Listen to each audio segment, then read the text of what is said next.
Jemaat Petra Tunhai Memorial Church dan juga tamu-tamu seluruh umat Tuhan yang menyaksikan tayangan ini di tempat di mana saudara-saudara berada. Kita patut memuji Tuhan oleh sebab Tuhan telah menuntun kita di dalam hari-hari kita yang penuh dengan tantangan, hingga kita dapat tiba pada ibadah pada malam hari ini.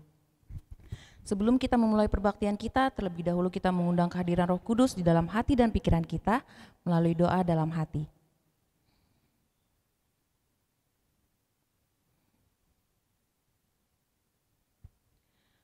Untuk mengawali perbaktian kita puji nama Tuhan dengan menyanyi dari lagu Sion edisi lama, nomor 34, Kupuji Tuhan yang jadikan.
Sebagai doa pembuka akan dilayangkan oleh Bapak Doni Sihombing.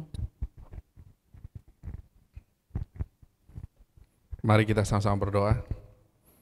Terpujilah nama Tuhan, ampunilah kiranya segala dosa dan kesalahan kami, sucikanlah hati dan pikiran kami Tuhan. Kami akan mendengarkan firman yang akan dibawakan oleh Pendeta Paul Emerson Zai. Biarlah Engkau curahkan Roh Kudus-Mu kepadanya, agar beliau dapat berkata-kata hanya daripada-Mu saja. Kiranya Engkau juga mencurahkan Roh Kudus-Mu kepada seluruh kami yang mendengarkan. Terima kasih Tuhan, karena Engkau telah mendengar dan menjawab doa kami ini. Dalam nama Yesus kami berdoa. Amin.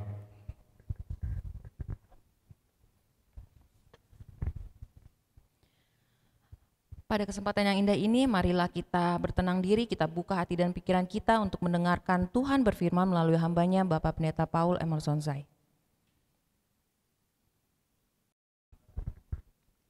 Shalom saudara, selamat malam buat kita semuanya.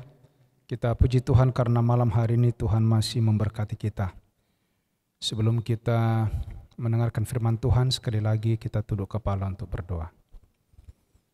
Bapa Surgawi, Bapa yang penuh kasih, hati kami sedang disediakan untuk mendengarkan firman Tuhan. Biarlah firman yang Kau taburkan bagi kami saat ini boleh bertumbuh dan berbuah dalam kehidupan kami. Urapi hamba-Mu, khususnya Tuhan, boleh berbicara sesuai dengan kehendak-Mu. Dalam nama Yesus kami berdoa dan mengucap syukur. Amin. Saudara-saudaraku yang kasih dalam Tuhan, kita tiba kepada satu pelajaran yang mengingatkan kita bagaimana satu pengorbanan yang begitu besar yang Tuhan berikan, yang Tuhan bayar oleh karena kasih-Nya kepada kita manusia berdosa. 31 tahun Yesus berada di atas dunia ini,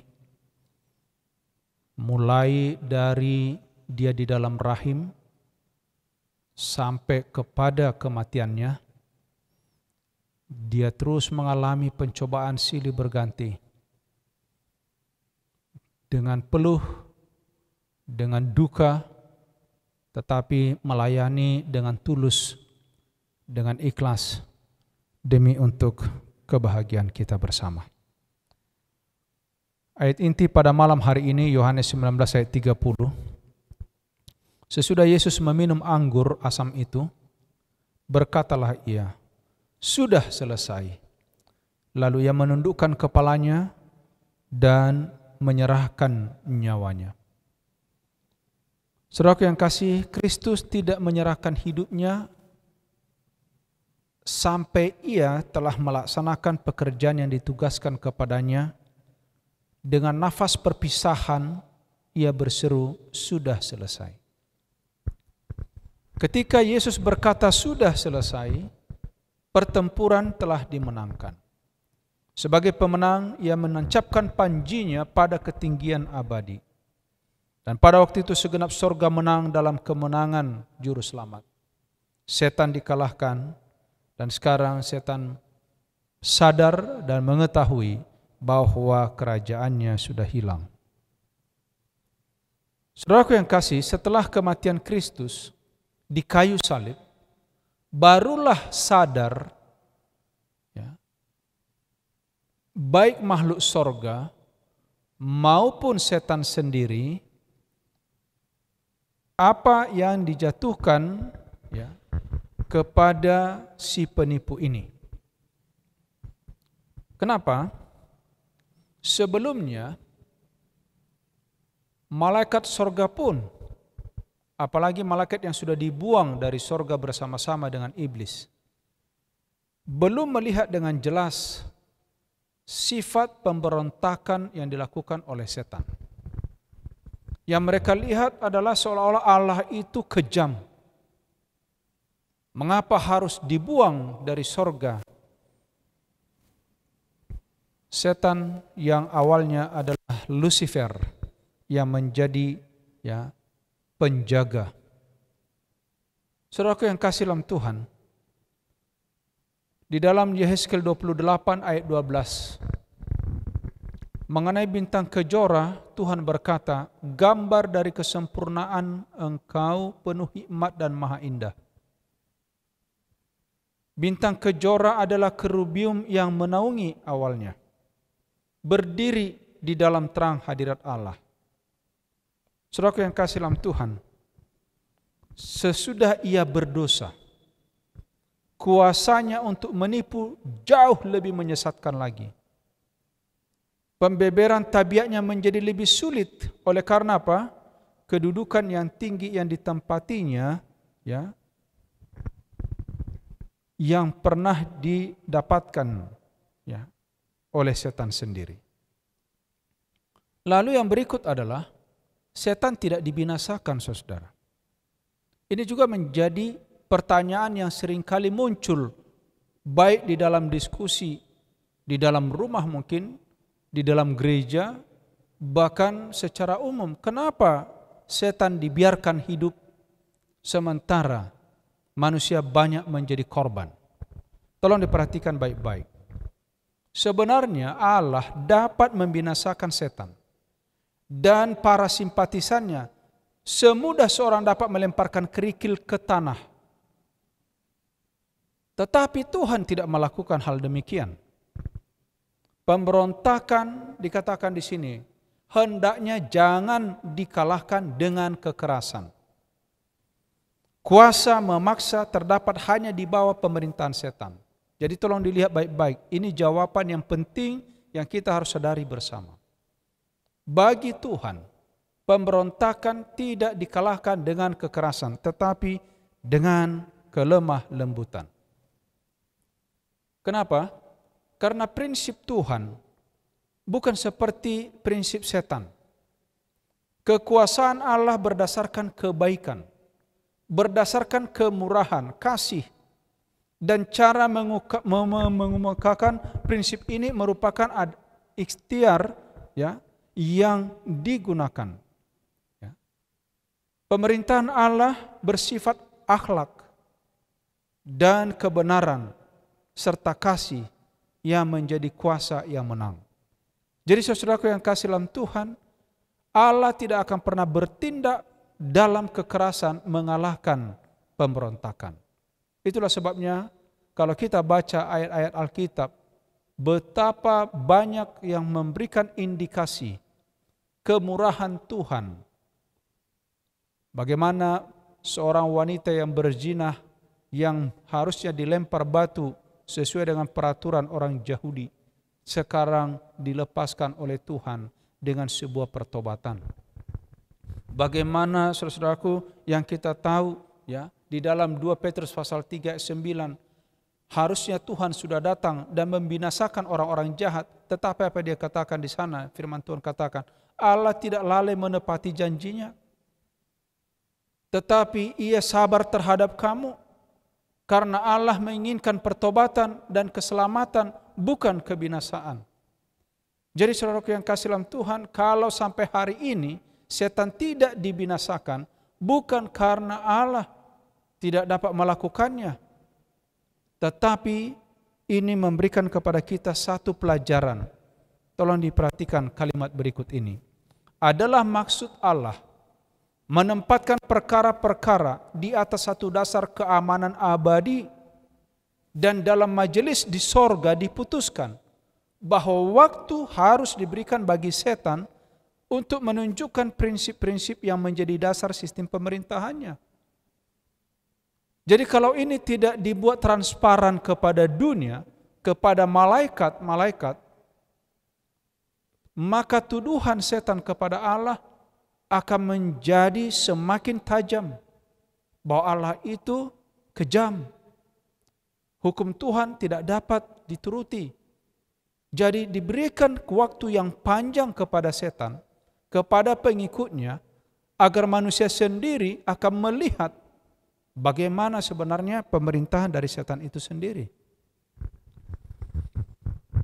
Jangan salah saudara, setan menuntut bahwa pemerintahannya lebih unggul daripada prinsip-prinsip Allah. Luar biasa. Waktu diberikan untuk pelaksanaan prinsip-prinsip setan, agar hal itu dapat dilihat oleh semesta alam. Jadi waktu diberikan kepada setan melaksanakan prinsipnya untuk membuka pikiran ya, makhluk yang ada di atas dunia ini, di alam ini, melihat mana yang benar, mana yang tidak benar. Saudara-saudara yang kasih, selama 4.000 tahun ya, selama 4.000 tahun Kristus bekerja mengangkat derajat manusia. Tapi saudara tahu apa yang dilakukan setan? Setan bekerja untuk membinasakan dan menurunkan derajat manusia. Dan sekarang alam semesta melihat ini. Ingat, dengan segala daya ia berusaha menghalangi Yesus, agar Yesus tidak mengembangkan masa kanak-kanaknya dengan sempurna. Dari kecil saudaraku, setan bekerja.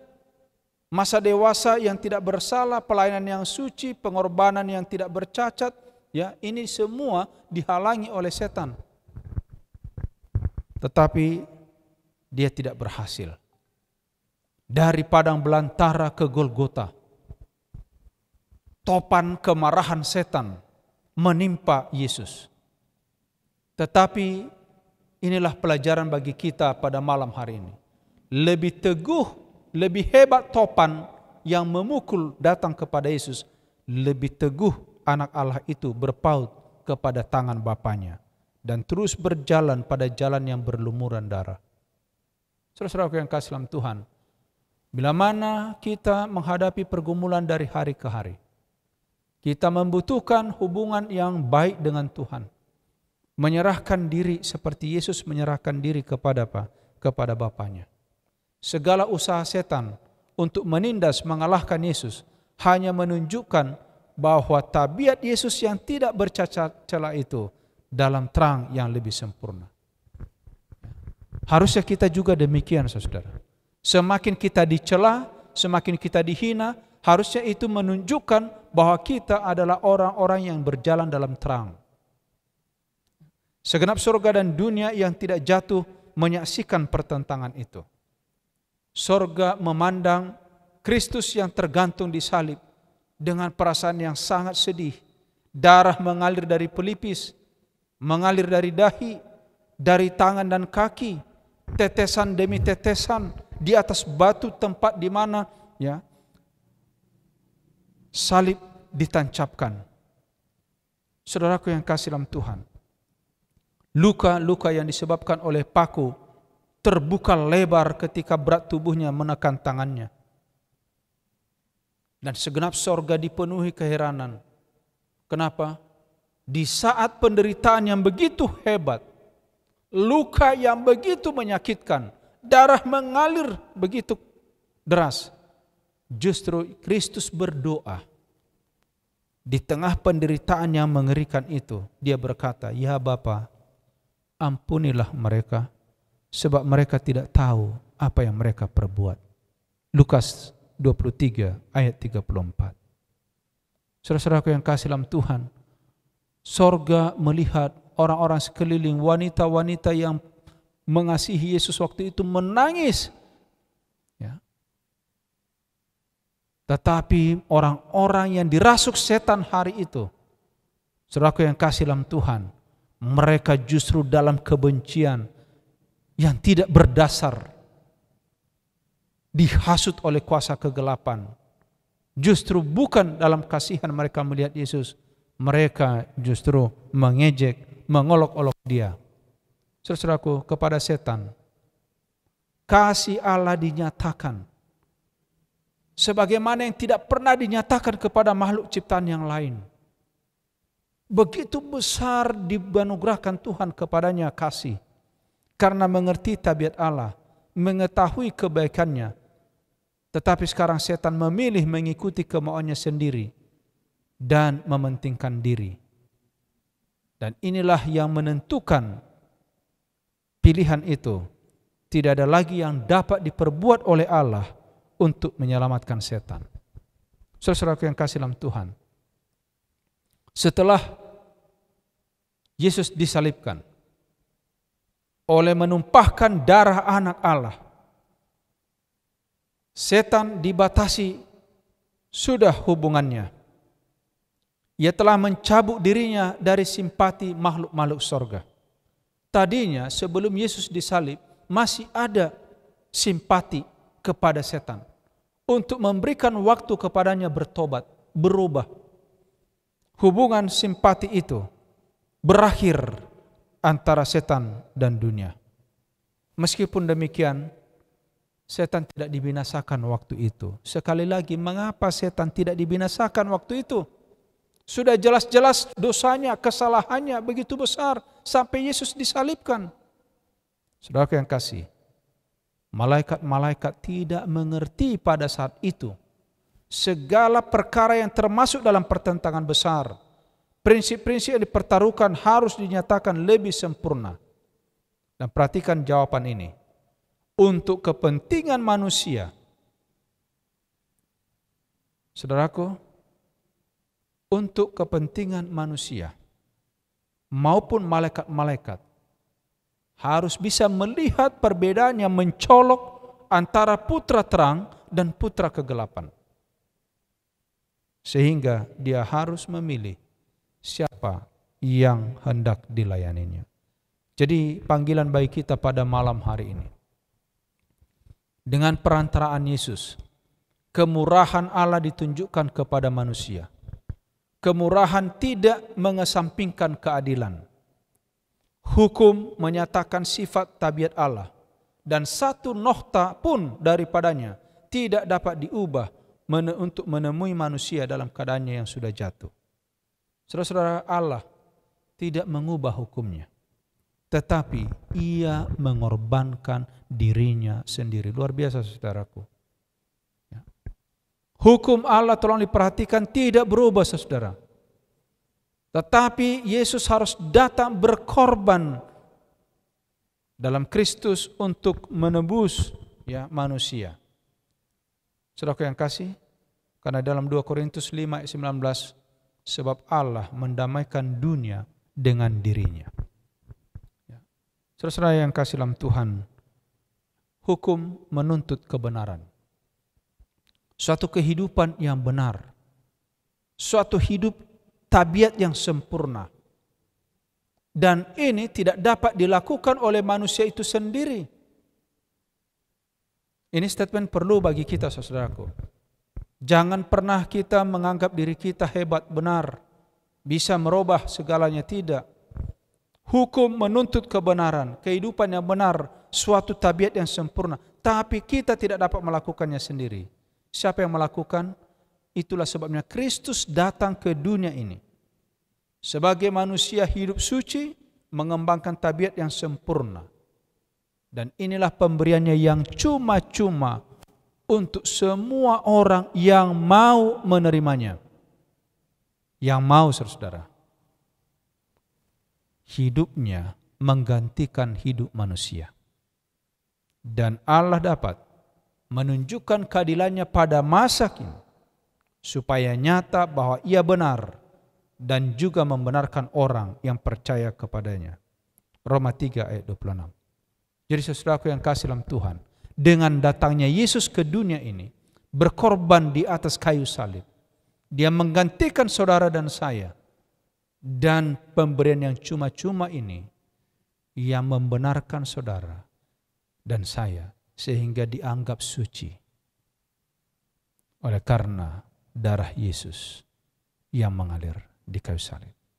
Saudara yang kasih dalam Tuhan, oleh kehidupan dan kematian Kristus, ini adalah satu bukti bahwa keadilan Allah tidak merusak kemurahannya, tetapi dosa dapat diampuni, bahwa hukum itu benar, diturut dan sempurna. Tuduhan setan dibantah saat ini, yang mengatakan, oh tidak ada orang yang bisa melakukan perintah Tuhan. Tidak akan ada orang yang bisa menurut Tuhan itu dengan sungguh-sungguh. Saudaraku, hari ini itu dibantah, saat ini itu dibantah. Allah telah memberikan kepada manusia bukti yang tidak mungkin keliru tentang kasih-Nya, yaitu dengan Yesus tersalib. Saudara-saudaraku yang kasih, jangan tertipu. Jangan tertipu. Kenapa? Setan menuntun manusia untuk mengabaikan satu ajaran. Dan kalau itu sudah tercapai, ya, saudaraku yang kasih, ingat. Dalam Yakobus 2 ayat 10 dikatakan, barang siapa menuruti seluruh hukum, tapi mengabaikan satu bagian daripadanya, ia bersalah terhadap seluruhnya. Oleh mengizinkan diri melanggar satu hukum, manusia dibawa kepada kuasa setan. Saudara-saudaraku yang kasih dalam Tuhan, itu sebabnya pada malam hari ini, banyak sekarang ini ajaran-ajaran di YouTube mencari popularitas, mencari uang dengan cara menyesatkan. Kenapa saudaraku? Ajaran-ajaran Alkitab diputar balik. Bahkan orang-orang yang mengikuti kebenaran dianggap sesat. Dan ini membuat orang tertarik untuk mengikuti, untuk mendengar, untuk menonton. Sehingga banyak orang yang yang tertipu, saudaraku. Saudara yang kasih dalam Tuhan, tolong diingat sekali lagi, setan sedang berusaha mengendalikan dunia. Pekerjaan ini diramalkan dalam nubuatan. Dalam Daniel pasal 7 ayat 25 apa dikatakan? Bahwa kuasa kemurtatan yang besar itu yang mewakili setan sedang dinyatakan. Oleh karena apa? Ada yang mengucapkan perkataan yang menentang Maha Tinggi, menganiaya orang-orang kudus milik yang Maha Tinggi, bahkan merubah hukum, merubah waktu. Saudara-saudaraku yang kasih dalam Tuhan, sekalipun itu lembaga agama, lembaga apa saja, mari, Alkitab ini tidak pernah berubah sampai Tuhan datang. Sudah selesai, kata Yesus di atas kayu salib. Artinya, melalui pengorbanan Yesus, telah memutuskan hubungan antara kematian dan kehidupan. Dengan kematian Yesus di atas kayu salib, membangun jembatan sekarang yang terputus itu, supaya Allah dan manusia dapat dipersatukan. Sudah selesai, artinya tetaplah setia kepada Allah sampai Yesus datang. Karena pengorbanan Yesus, bila mana saudara percaya dan mau menerimanya, saudara akan diselamatkan. Inilah renungan firman Tuhan pada malam hari ini. Sekali lagi apa yang disampaikan dalam ayat inti kita tadi, ya, ini perlu. Yesus setelah meminum anggur asam, berkatalah ia, sudah selesai. Dia menyerahkan nyawanya, artinya jaminan keselamatan bagi yang percaya dan hukuman kebinasaan bagi yang tidak percaya. Tuhan memberkati kita. Malam hari ini adalah malam permintaan doa. Saya rindu sementara saya berdoa, mari kita sampaikan doa-doa kita.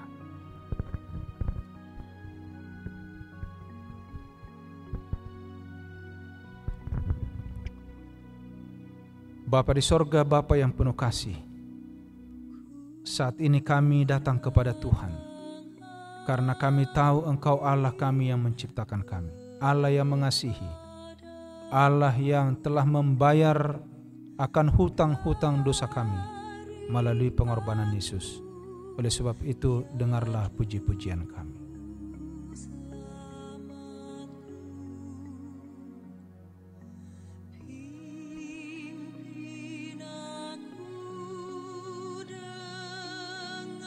Bapa di sorga, kami manusia berdosa. Banyak kekurangan kami Bapa, di angan-angan hati, di pikiran kami, di perkataan kami, tindak tanduk, dan langkah-langkah kami. Tuhan, saat ini kami datang kepadamu untuk mengakui kekurangan kami, dan kiranya Tuhan menyucikan kami dan mengampuni kami.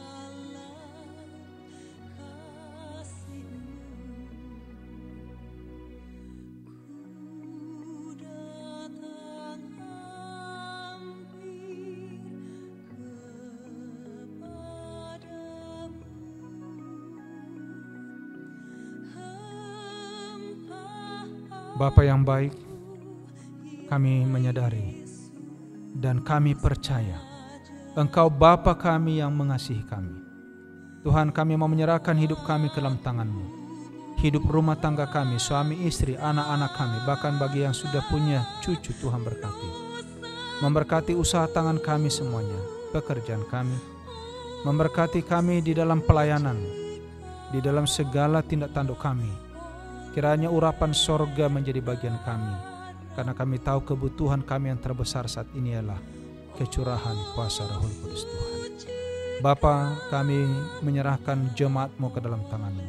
Berkati program gereja, pelayanan kami dalam penginjilan, di dalam renovasi, demikian juga dalam urusan-urusan pelayanan lainnya. Tuhan memberkati. Memberkati yang sedang di dalam pekerjaan, agar mereka boleh berhasil dan berkelimpahan. Demikian mereka yang sedang mencari pekerjaan, Tuhan tuntun ya Bapa untuk mendapat pekerjaan yang baik. Yang sedang mencari jodoh, Tuhan berkati, Engkau berikan kepada mereka pasangan yang baik. Demikian juga ya Tuhan, bagi yang sakit Tuhan sembuhkan, yang lemah Tuhan kuatkan. Bila ada yang sedang berduka, Tuhan menghibur mereka. Kami berdoa untuk pemerintahan kami. Tuhan berkati pimpinan negara kami, bahkan sampai yang terendah, agar Kau berikan hikmat sehingga negara kami boleh menjadi negara yang penuh dengan damai, dan kami juga boleh melayani Tuhan leluasa untuk beribadah kepada-Mu. Tuhan, bila mana ada di antara kami yang masih merindukan sesuatu yang belum kami ucapkan dalam doa ini, Tuhan kiranya senangkan telinga-Mu.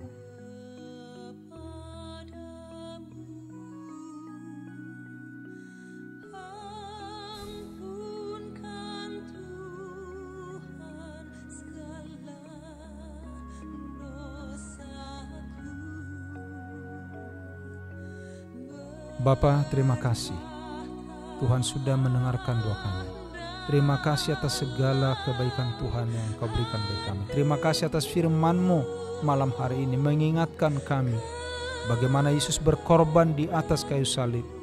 Kata-kata yang terakhir sudah selesai, yang menjadi satu berkat bagi kami di atas dunia ini. Biarlah ini terngiang terus di dalam kehidupan kami. Terpujilah nama-Mu ya Bapa. Sempurnakan doa kami ini. Kiranya kasih karunia Tuhan Yesus, kasih Allah Bapa, persekutuan Roh Kudus memberkati kami dari sekarang sampai selama-lamanya. Di dalam nama Yesus kami sambut berkat-Mu.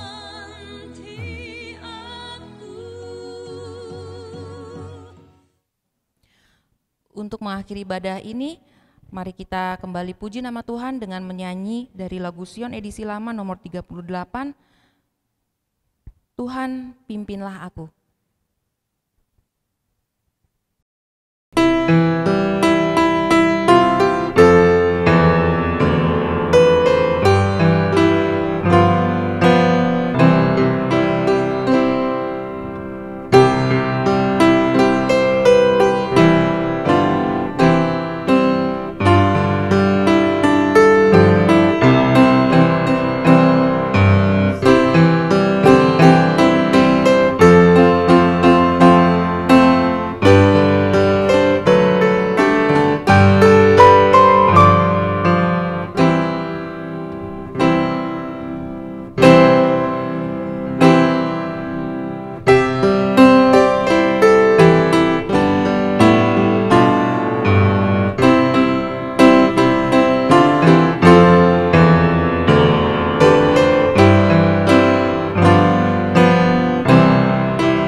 Mari kita bersatu dalam doa. Bapa kami yang bertata dalam kerajaan surga, Bapa yang penuh kasih dan kemurahan, kami bersuka cita ya Bapa oleh sebab santapan rohani yang telah kami terima pada malam hari ini melalui hamba-Mu Bapa Pendeta Zai. Biarlah dengan pertolongan-Mu ya Bapa kami dapat menghidupkan firman itu, dan firman tersebut dapat bersemayam dalam diri kami dan boleh terpancar keluar sehingga orang-orang di sekitar kami dapat melihat Engkau hidup di dalam kami. Ya Bapa, kami berdoa bagi jemaat yang menyaksikan ibadah ini dimanapun kami berada. Biarlah kami boleh tetap merasakan kasih dan penyertaan-Mu dan membagikan kasih itu kepada orang-orang di sekitar kami, sehingga banyak orang yang mengenal Engkau melalui kami. Kami mohon ampun ya Bapa atas dosa dan pelanggaran yang kami lakukan, agar doa ini layak untuk menghampiri hadirat-Mu. Terima kasih Bapa atas janji-Mu yang pasti bahwa Engkau akan mendengar dan menjawab doa kami ini. Karena kami berdoa di dalam nama yang indah, Tuhan Yesus Juru Selamat dan Penebus dosa kami. Amin. Jemaat yang dikasihi Tuhan, perbaktian kita telah berakhir, namun kita akan kembali bertemu pada hari Rabu yang akan datang dalam ibadah permintaan doa. Kami mengajak bagi saudara-saudara yang rindu untuk menyampaikan rasa syukur melalui persembahan dan juga persepuluhan, boleh melakukannya dengan cara transfer ke rekening gereja yang tertera pada layar ini. Sampai bertemu pada ibadah yang akan datang, Tuhan memberkati.